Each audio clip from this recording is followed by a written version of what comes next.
Okay, December 28th. Happy birthday to this guy, President Woodrow Wilson. Wilson was born in 1856 in Staunton, Virginia. Lived his childhood in Virginia.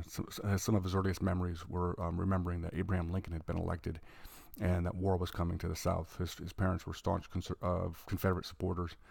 And another one of his earliest memories was standing next to Robert E. Lee and looking up and seeing Robert E. Lee when Wilson was a young boy.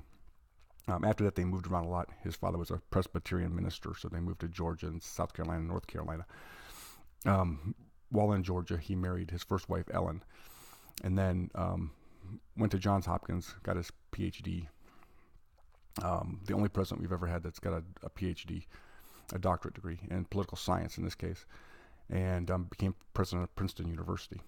So that's where he kind of went into this theory of politics and the political theory, and then became governor of New Jersey for a term. And then in the 1912 election, when the Republicans split between incumbent William Howard Taft and then Teddy Roosevelt creating the Bull Moose Party, that allowed the Democrats and Wilson to win the White House in 1912.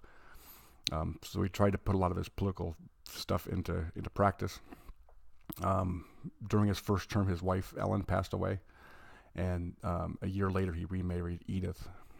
And so in his second term, he had a major stroke as he was going around the country trying to get support for the Treaty of Versailles and the League of Nations, neither of which he was able to accomplish. Many people believe that his wife essentially ran the government in the last couple of years of his term because he was incapacitated with the stroke.